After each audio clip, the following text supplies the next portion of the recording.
And welcome to Boys and Brunch, the show where we expose everything going down on the timeline. This week, we are talking about ghosting, this idea that Black gay men can't be friends, texting GM versus texting good morning, and writing it all out. And we're going to end things with another look at Greenleaf episode 4.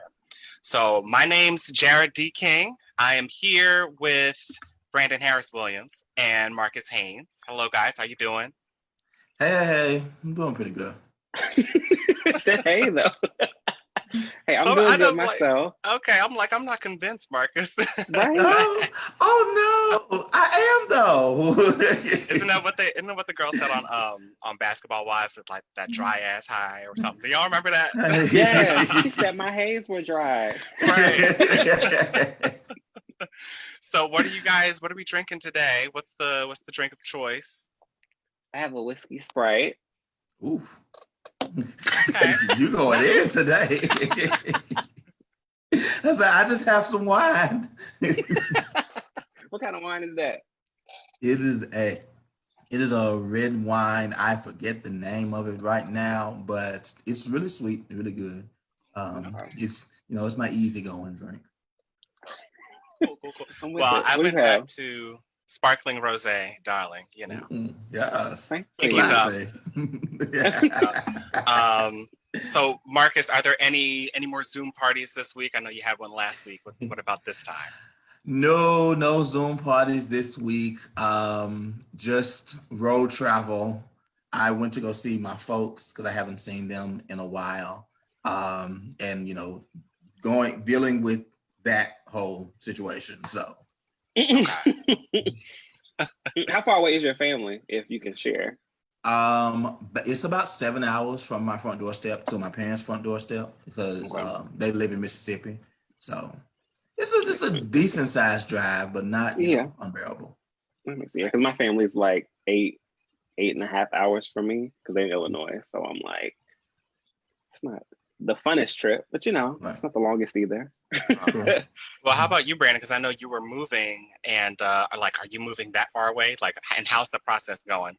No, so I don't officially move for like 2 weeks, but like everything's like finalized, like essentially for me to go and move.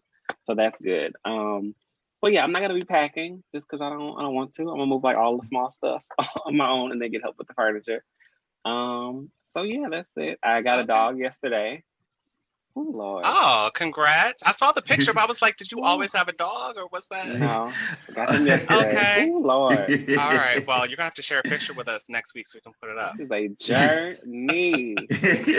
You are a parent now. I am. All right. Well, I think my personal update would be I've been kind of, I don't know, it's been kind of in my head a little bit. I'm not going to bring the whole thing down, but I was dealing with some things and wasn't really able to sleep very well. But then I found that when I journaled, that I was able to kind of let all that go. So my suggestion to anyone going through some things, especially in this time where we're all kind of cooped up in the same place, definitely find your outlet. Get it out and get back to as normal as you can be. But exactly. This is our normal for the foreseeable future. Yeah.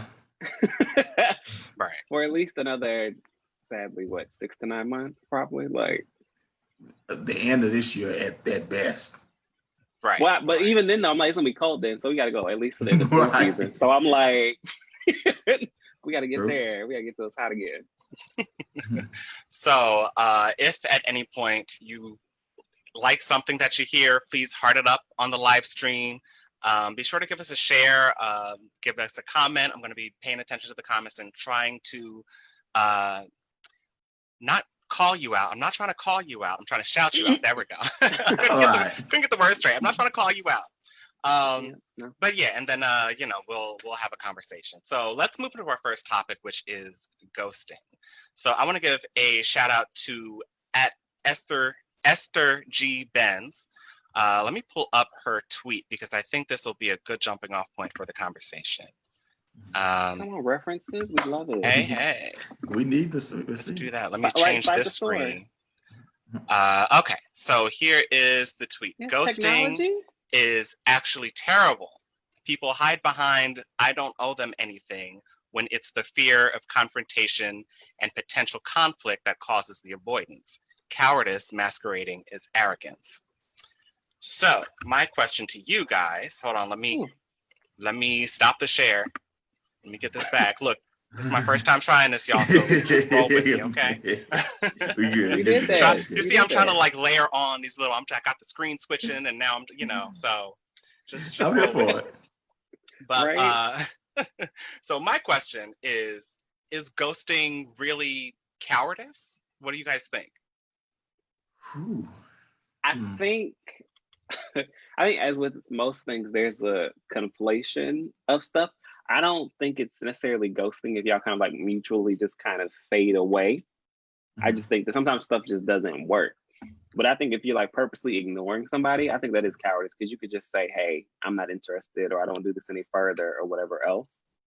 But I also think too, it has become so common, it just kind of like one person fades, but the other person doesn't, so they eventually kind of give up. You know what I'm saying? What about you, Marcus?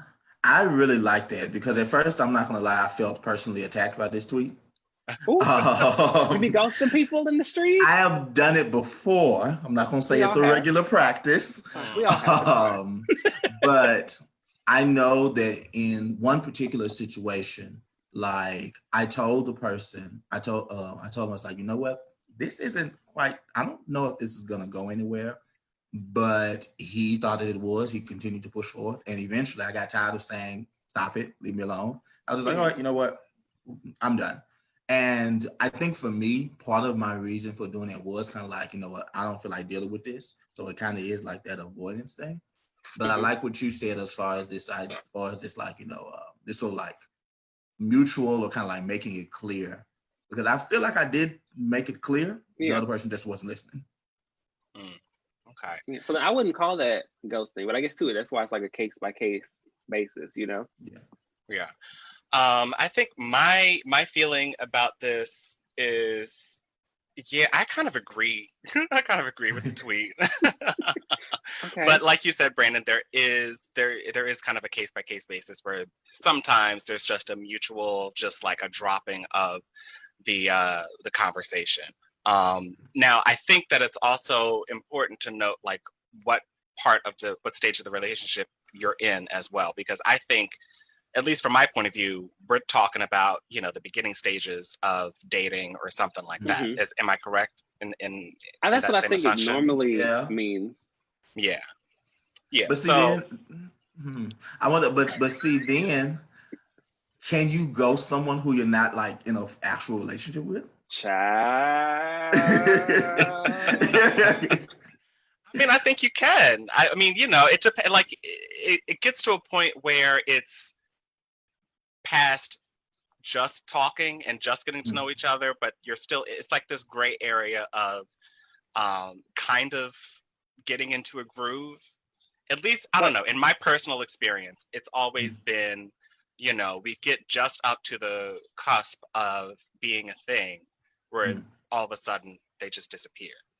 I can see that. So it's like you're like, there's mutual attraction, whatever is there, but you haven't said we're going to be a thing yet.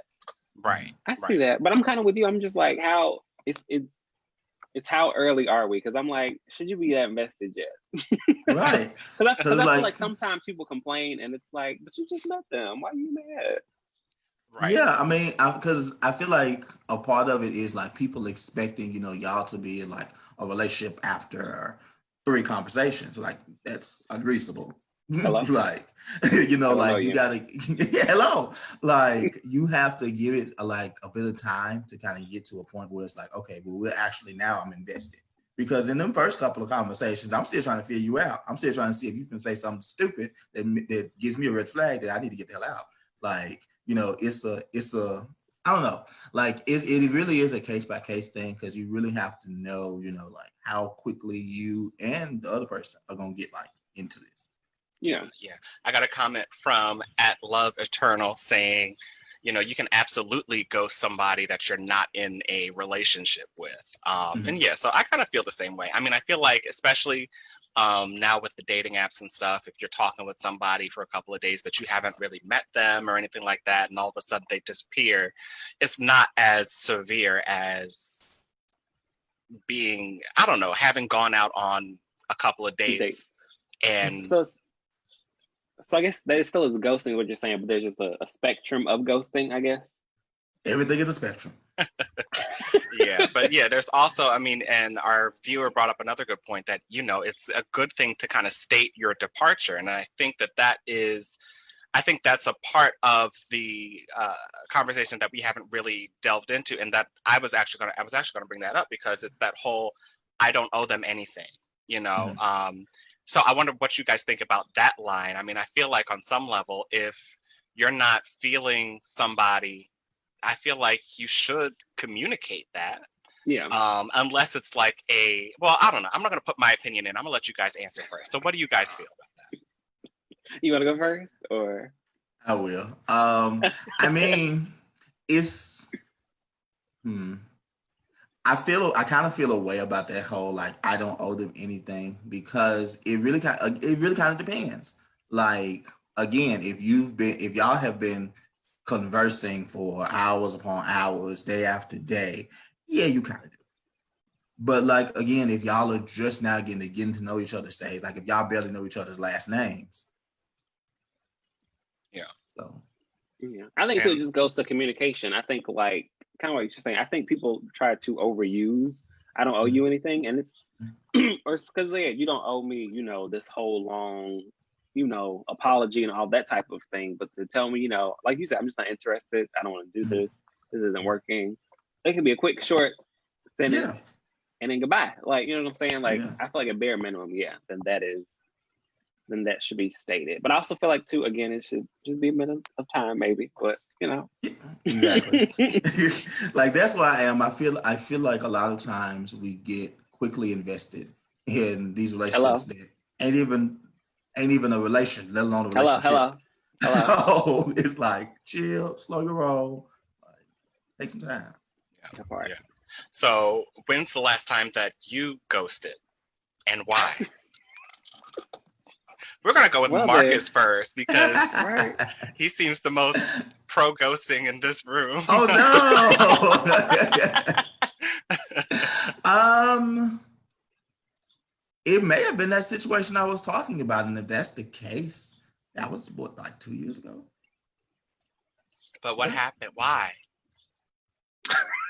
Long story short, to keep from putting, you know, all the personal business out there, me and him didn't see eye to eye on a couple of things. You know, we had some conversations. We had and see, this is why I say, like, I do feel like you in certain situations you do need to tell, you know, be at least like, hey, this isn't working out. Because by that point in time, we had relations, and we had conversations afterwards. I was like, ooh, this may have been a mistake. So for me, it was important. Like, I feel like I did owe them, like, an explanation. So I was like, you know, hey, you know, I thought this was gonna go somewhere, but I see we don't see eye to eye on some pretty major stuff. So let's not do this. But they were hard of hearing. So, you know, I'm gonna say, so that went there. So yeah, I think that was probably the last time, and that was maybe like 2 years ago. Okay. So you kind of had to just had to break it off completely in order for them to get the point. Is that what I'm hearing? Yeah. Okay. Well. All right. Define completely. Lord. All right. Well, Brandon, man. Yeah. I don't know. I was sitting over trying to think. I don't remember. I feel like I'm normally ghosted versus me doing the ghosting. I know. But again, it doesn't. But to me, it's like I'm saying, that because it's so early, I'm not as invested yet. So it's like, okay, whatever. But I don't know the last time I did that to somebody. I don't know. But I'm also like horrible with like hitting people up first in general, though. So if you're the type to be like, I'm waiting for Brandon to hit me first, it just might. You might think I ghosted you, and I'm just absent-minded. Like, okay, but that's another thing that I need to bring up, because it's like when you don't know all of the rules of communication with another person, because that's another layer to dating. How do you know who's supposed to write first? And well, I feel like if you're interested, you always should. And so I guess maybe I should clarify. It's like I'm typically not the first person to hit people up in general. But if you cross my line, I will reach out. You know what I'm saying? And I do also feel like if you get to a point where feelings are involved, then you should be communicating daily. And it doesn't mean like all day throughout the day, but you should at least, hey, how's your day going? A good morning, whatever that is, and we'll get to that. But like whatever, that kind of communication is daily. But I don't. I lost my train of thought. It's all good. It's all good because I know that I'm somebody who will like to reciprocate, but then it's like if I feel like the energy changed, then I will just fall back and wait to see if you're gonna respond. And sometimes I feel like maybe I did that in error. I don't know, but we'll get into that because we have a whole texting conversation coming up right after this. Yeah, I guess I could say last time that I ghosted somebody, I guess it must have been like I guess it was maybe on a dating, and it wasn't on a dating app because that's just so frivolous. I feel like that is not necessarily ghosting unless you're like, you've got feelings involved. I want to say it might have been years ago that I would count myself as having ghosted somebody, but I feel like it was for a good reason. Yeah. You've got people who are rude or who just I don't know, who just aren't really looking out for you, and then I kind of fall back and I just wait to see if there's going to be any action on the other side, and there was no action, and so I was. And I think maybe that's another thing, because I kind of wonder, like we're saying though, you don't know the other person's intentions. So I wonder how much of ghosting is actually the other person like waiting for the other, you know what I'm saying? Like, say I'm waiting for you to kind of change your energy and kind of hit me up first to do whatever, and then you never do. And so I'm like, damn, they ghost me, when actually we're both waiting on each other. Yeah, and I feel like that happens a lot. Like people have trouble communicating, and they don't really know how to approach this thing because like they're trying to figure out like, should I be chased? Should I be doing the chasing? Like, am I coming off as thirsty? Am I like being too eager?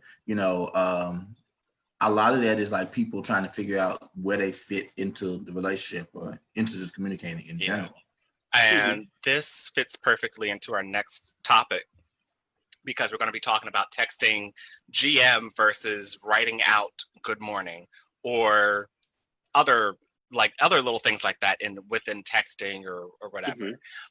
So a debate was sparked on Twitter about texting the letters GM versus just writing it all the way out. I assume this is in context of the early stages of dating. So again, we were talking about that. I'm just reading through my little intro here, so if it sounds like I'm repeating myself, forgive me. Go ahead.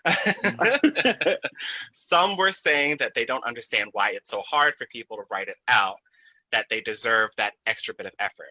It's almost as if writing GM is lazy. There were others who felt that it meant the same thing, and if you're bothered about it, it's exactly why you're still single. So my question to you guys is, what side are you on in this argument?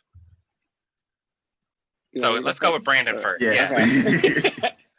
GM bothers me if that's the only thing the text message says, or if you're like a dry texter in general. You get what I'm saying? Because I can see it, like, to me, I would only perceive that as lazy as if like you can't really carry a conversation after that, or if you only send GM and then nothing else. You get what I'm saying? Yeah. But sometimes some people do text GM, but then they'll text something else after that or whatever, and then we can kind of flow that way. So that doesn't bother me. Okay. Marcus. A big part of me kind of feels like this is extra, but I also can't think of any situation where I've ever just text GM though. Like, because I feel like if I'm sending you a good morning, message, whether I write out good morning or I say GM, like somebody's gonna come after it. Good morning, how you doing? Good morning, how you sleep? Something like that. So I guess for me, it isn't so much the GM part, it's the what comes all with it. Because I don't feel like GM by itself is just, it's just like the worst thing ever. Does that make sense? Yeah. It makes sense, and I think for me, it's just like it's saying the same thing. As far as I'm concerned, Yeah. it's saying the same thing. The Yeah. intent is there to open up conversation at the beginning of the day, say, I'm thinking about you, whatever. So I don't really have an issue with somebody texting me GM. I might have a problem with somebody constantly texting me WYD. Damn. I mean, that's a little different. I think it's a little bit different. I don't know if it's the I same think thing or so. not. What do you guys Yeah. think? Yeah, I think it is a little different because, like, for me, as someone who does not like to get up early, if I'm up early enough to text you good morning, that is an effort on my part. So, but I feel like if you can't, kind of like what you were saying, Brandon, like, I feel like if you just constantly say, what you doing, WYD, like, that tells me you can't hold a conversation. And, Right. if you're saying this all throughout the day, then, okay, that may present a problem. Mm-hmm. Yeah, my issue with that is it's like, I don't mind that too much early on because we're still getting to know each other, whatever else, or specifically getting to know each other's schedules. But after a period of time, and my schedule is the same every week, don't be text me what you're doing in the middle of the day if I'm at work. I know that. Or if you know what I'm saying, if I normally do XYZ around this time, because I've been doing it the last 3 days this week, but you know what I'm doing. Like, because I don't like WYD as a conversation starter. You know what I'm saying? It doesn't bother me too much in the midst of a conversation, but if that's always how you start a conversation, that really blows me. Yeah. Huh. I feel like I would be the opposite. Really? No, because I feel like, like that's to start off the conversation. I feel like it would bother me, like, if we're in the mid conversation and you keep asking me that. Like, well, yeah, I don't want you to keep asking, no. But I'm saying, but sometimes you'll start talking about something, texting about something completely unrelated to whatever is going on that day. Like, say you're texting each other, whatever the latest gossip, whatever it is, or something that happened, the night before, whatever. And then it's like, okay, hey, now what you doing? You know what I'm saying? Like, sometimes that's not always how the combos start. Okay. Yeah. Okay. I guess that. Well, now I wanted to ask, when they initiate the conversation with a good morning text, is it wrong to one day reciprocate and say good morning yourself? Because I know from personal experience that when that happens, like, and I'm somebody who likes to reciprocate and likes to, give back the same energy that you're given. And I think it's happened to me a couple of times where people will text you good morning, day after day, and then when you return it, all of a sudden it's like a switch comes off, and they either ghost or they just their energy is different, and they're in the process of ghosting or something, like, you know what I'm saying? So what are your thoughts about that? Have you had any experience with something like that, or like? I am confused a little bit. I'm not fully following. So it's like, so say I text you good morning, and then you text me good morning back, and then I fall back, or if you start texting me good morning first. If I start texting you good morning first, so it's about who initiates the conversation. I don't know. That doesn't bother me. I was like, no, but that's weird that people. I hate men. Yeah. I'm sorry. I mean, but that has happened, and it's so annoying because it's like, all right, do I like? Because I feel like what the message is, or what I'm feeling is, now I'm no longer being chased. I'm now caught, or whatever, if you want to use that analogy. Yeah. And there's really no effort to really maintain the conversation, or to maintain some kind of a relationship, because you've already shown that you're invested. Ooh, that is trash. Yeah, man, I'm sorry. It's getting weird. I have not experienced that. Oh my gosh, I want to pull up on somebody for you. Yeah, I've had that happen a couple times. In fact, like last week. But I'm sorry. Just send me his ad, and then we gonna roll up.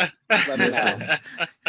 Insert Maddie GIF. Let's go. Yeah, for real. All right. So our next topic is this idea that Black gay men can't be friends.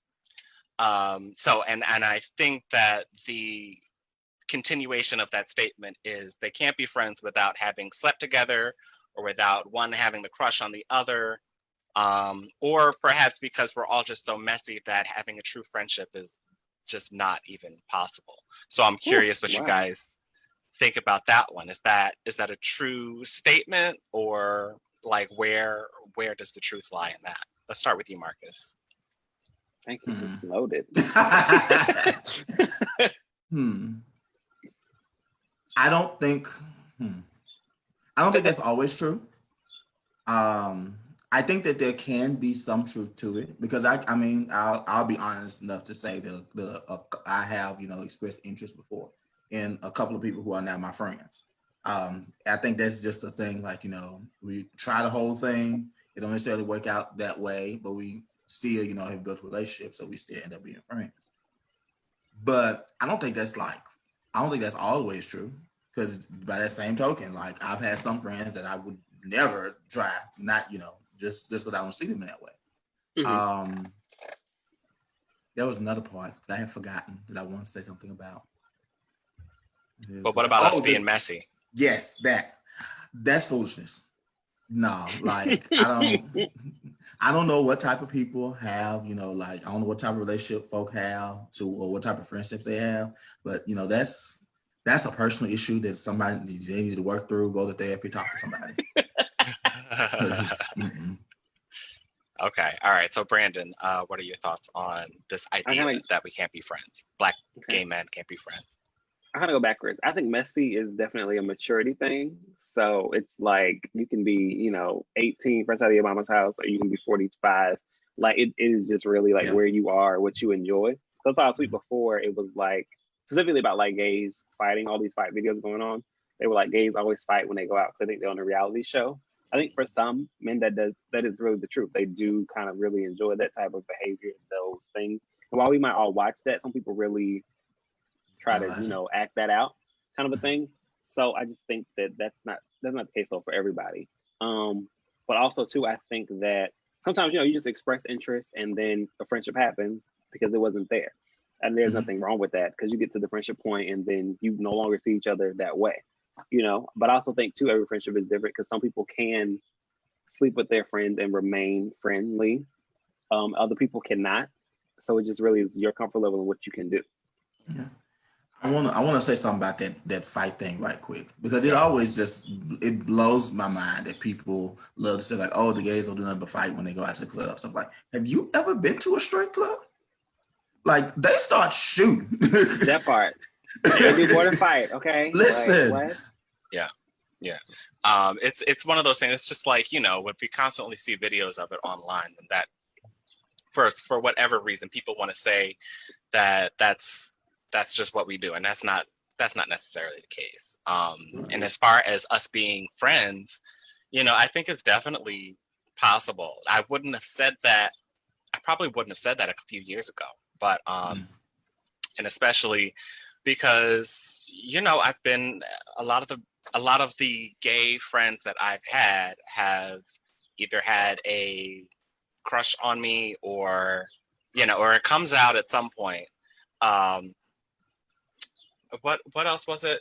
Have a crush or without having slept together. Well, I haven't slept with any of my friends, but yeah, I mean, there's always that undercurrent of a potential romantic relationship. Well, not always, but sometimes there's that. But I've been very blessed recently to come in contact with some people who I can really call friends that have no ulterior motives or anything like that. So I'm happy for that example, and I'm happy to say that we could definitely be friends with each other without all of that other nonsense. Now, messy, I mean, we are on some level a little messy, but I mean, and that's not for all of us, but I mean, there will always be, especially in a friend group, there's always going to be I think there's always going to be a little bit mess. I don't know. I mean, because there's people. We're all people. I don't know. What do you guys think? Am I false? I think that might be like a human thing overall, that like different people are messy, but I don't want to put them like black gay men. Yeah, no, I think that that's just a general human thing, that there are always going to be conflicts. But messy means, messy to me, I think would be a little bit more vindictive or something like that. Yeah. And that's not Yeah. necessarily where we all are. That's not Exactly. a great generalization. So is it hard to make friends in our community, do you think, Brandon? No, but I think it's like you said too, do you have ulterior motives? Like some people go into friendships genuinely just trying to be friends. Other people go in with, oh, I had a crush, and they, like you said, they might not express it. They're like, maybe if I'm friends first, or they might express it and they're like, okay, well, let me just be their friend, and maybe one day down the line. Some people do kind of like wait, you know what I'm saying? But I don't think it's hard, but it also might be too, though. I think a lot of us do have our defenses up. I think maybe in regards to friendship, probably particularly for whatever reason. And so I think sometimes that makes it a bit more difficult. Yeah. I've had this conversation with a couple of my friends, and it's like, trying to find, it's hard to find spaces, where you can actually make friends, like really just in general. And I think it's especially hard, like you said, for us, because so many of us have defenses up, because you never know, who gonna turn around and, try to use you for something, set you up for something else, or just straight up try to harm you. So I think I think it can be hard for us to find the places or the spaces to make friends. But I think that once you start to tap into a couple of those spaces, that is, you'll find people that'll flock to. Yeah. I have found it to be extremely hard to make friends in the Black gay community. And that's just been my personal experience. And I don't know what to really attribute that to, because I don't think I'm a particularly messy person. So I don't think that that's the case. I don't know. I don't know whether it's Philly, because that's where I'm from. But yeah, it's just hard. I bounced from group to group, community group to community group to try to get involved in the community, and it's just been really hard. So and like you say, the wall's up. I can remember going to a Black Pride event, and I was just talking to a couple of guys, and I wasn't even really trying to even like come on to them or anything, but the guy was just like, oh, there's plenty of other people you can talk to or something like that. And I'm just like, there's no like community in the community. You know what I'm saying? Like when you go out to a public space, there's no actual talking amongst each other outside of your initial clique. And when you don't have a clique, it's extremely hard. You know what I'm saying? Because I didn't have a clique. And even now, I wouldn't say I have a clique. I mean, I have my clique is all up in New York. So so I don't really even see them that often.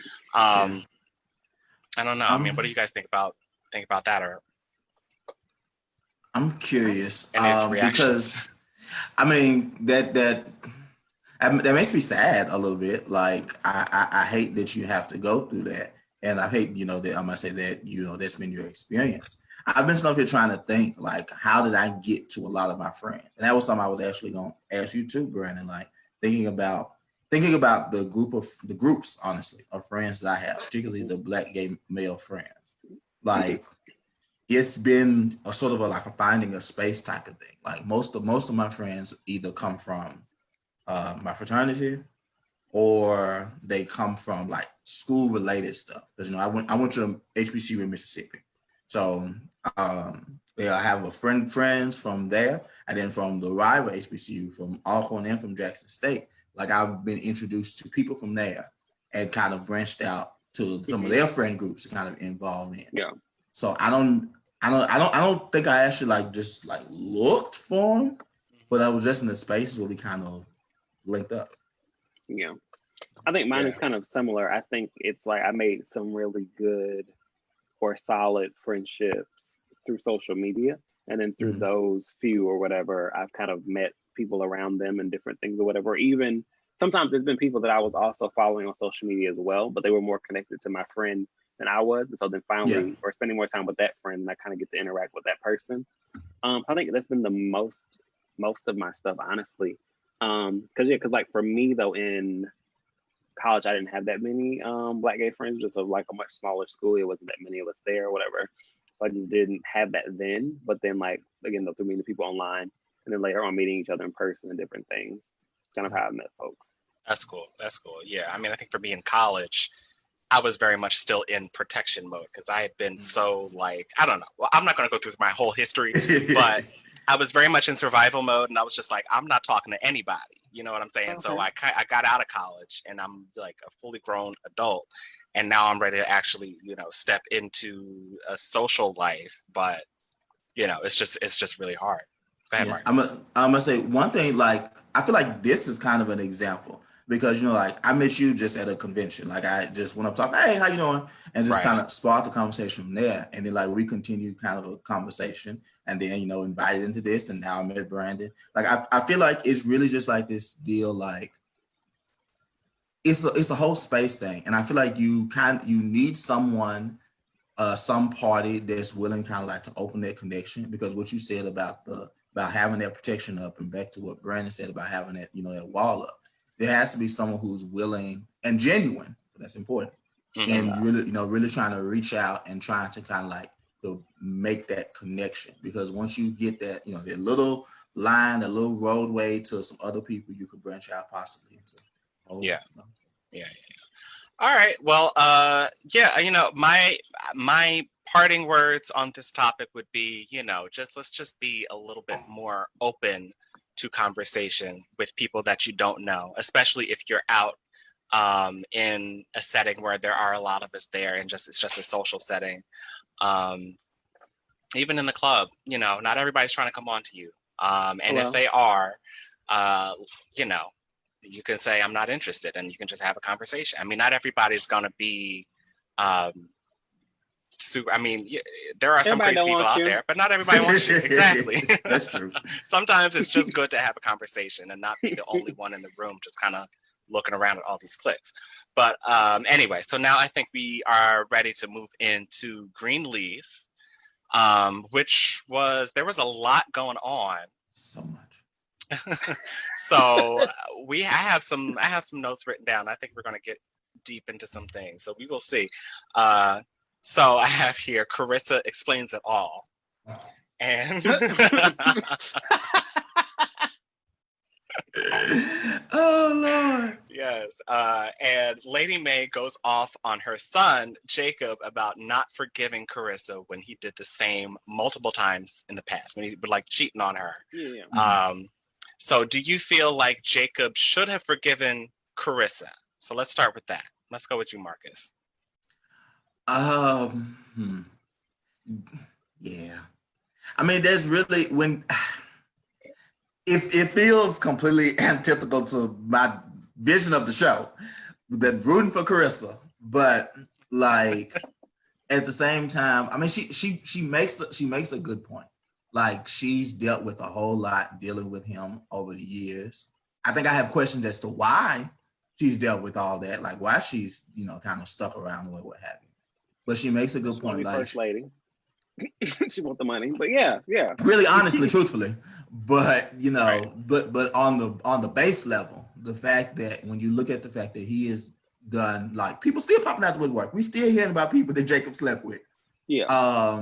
Like, when you look at it on a base level, the fact that has done all of this stuff for years and years and years, and she did this, I must say, cheated on him one time, and he's just like, nope, that's it. That's kind of BS. I hear but you. Is it? I'm trying to remember, but she didn't cheat on him last season, like, to get back at him, right? Like, because he had already been like on a good path. They were like trying to do better or whatever, but then she was just mad that he didn't want to move. I thought, right? Isn't that how her affair started? She was, I think so. I think that's how she got in contact with the guy, but I think she actually felt some attraction with this. It wasn't just let me get him back. You know what I'm saying? Yeah. Mm-hmm. And so I think that's for me why I'm like, I don't think he should, because it was like they had moved past his wrong. And I get that his wrong was a lot. And so that's not to excuse that. But it's like, but if you said we've moved on and we're working and we're building, you can't try to get me back 2-3 years or however many years later. Like, oh, well, you cheat all those times. but we said we were moving on. So are we moving on or are we not? Yeah. You know, Brandon, I kind of agree. I'm like, what Jacob did was wrong. But you know, Carissa had forgiven it, and you know, you kind of set a new starting point, Yeah. and you can't necessarily expect the same from your partner if the shoe was on the other foot. That's what I'm trying to say. Exactly. And also too, there's a difference between like cheating and then like you cheating and you get an STD. Or you cheat and you make a baby. Like now we're adding layers to the cheating. So it's like... Right. But I don't know if she was necessarily doing it to get back at him though. I feel like I'm trying to remember exactly the situation. But I know she found him because of the whole like housing thing, whatever, what have you.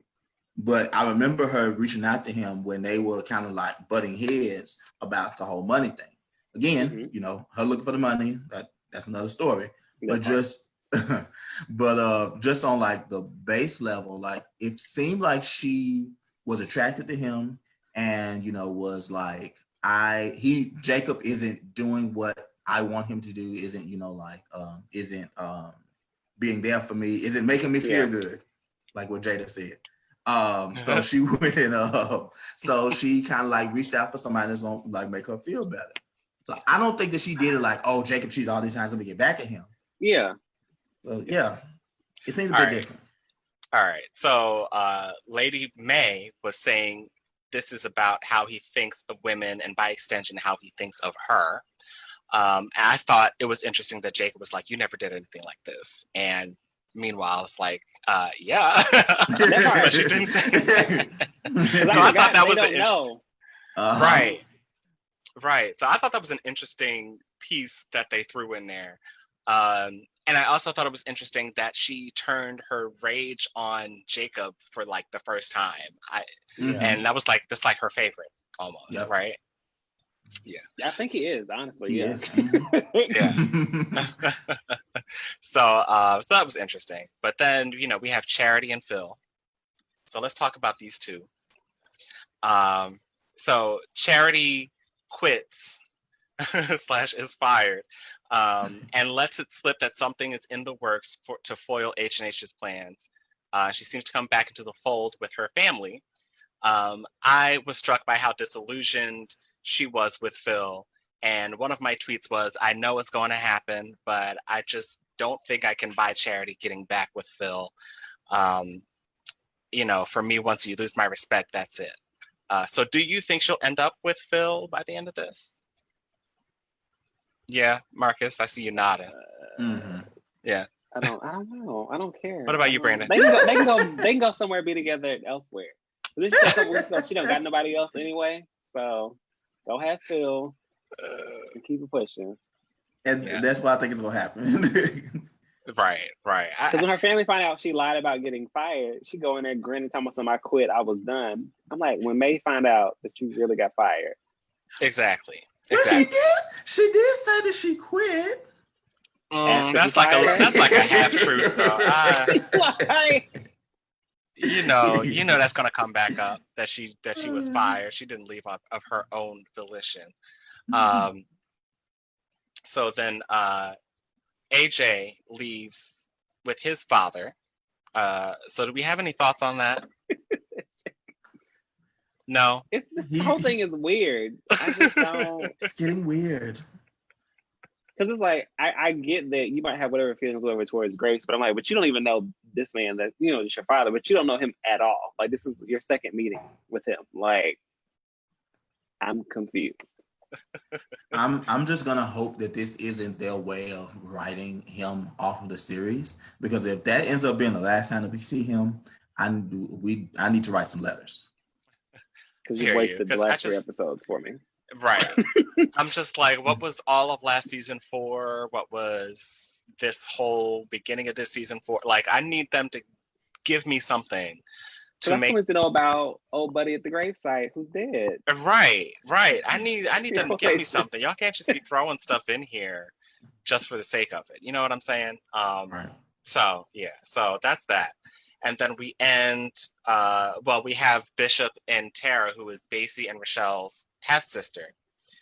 They had a heart-to-heart where they agreed the whole business about the house was over. And by the end, Tara calls Bishop back, letting us know it's not over. So I want to know what you guys think of this. Where is this going? What's going to happen? I have no clue, but I knew I had to trust her. But I mean, even last week though, she was like calling somebody and she was like, Bishop just came to talk to me or whatever. I'm like, who on the phone? Basic. Right? You think it's basic? I do. All right. I mean, I think it might be Rochelle. I don't know. I'd be down for that.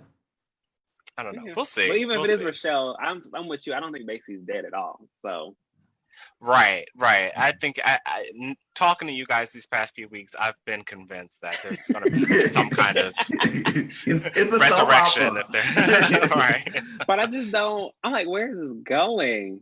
Like, Right. You can never tell. But I do think that this episode was but they had a lot going on. I think it was one of the better episodes because it moved the plot forward on a lot of different levels.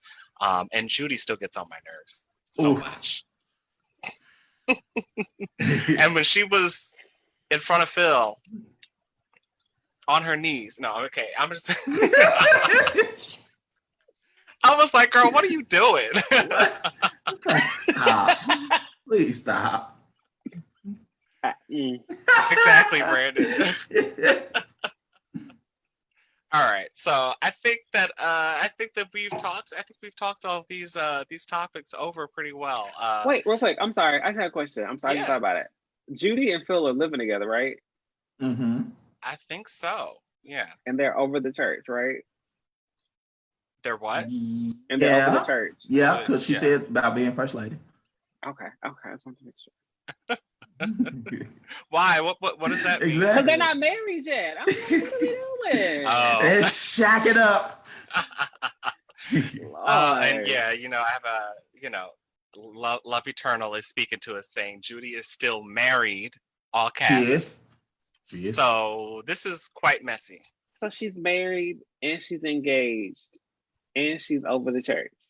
It's a mess. It's a mess. But they want to get rid of Lady Mae and Bishop. For some tax issues. I mean, which is still problematic, but right. Now that brings up a good question because do you think Judy's husband will come into the picture at some point? He gonna have to think about that. I It'll be interesting I forgot to see. she was still married. Yeah, I forgot she was still married too. But yeah, I don't know. We'll see what happens. We got episode 5 coming Tuesday. Amen. Same. All right. So everybody, if you enjoyed our conversation and want to see more, please give us a like, give us a share wherever you're seeing this. Let people know about it. We need to feel the love in order to continue doing this. So please, show it. And thank you for joining us on the live stream. So let's do our toast. Everybody get your glasses. So I finished mine this week. I refilled mine, but you did that real quick. I missed that. I just did a little off camera. Real slide. Right? Just bring back with a nice full glass. So until next time, be careful what you say because the boys will brunch. Cheers.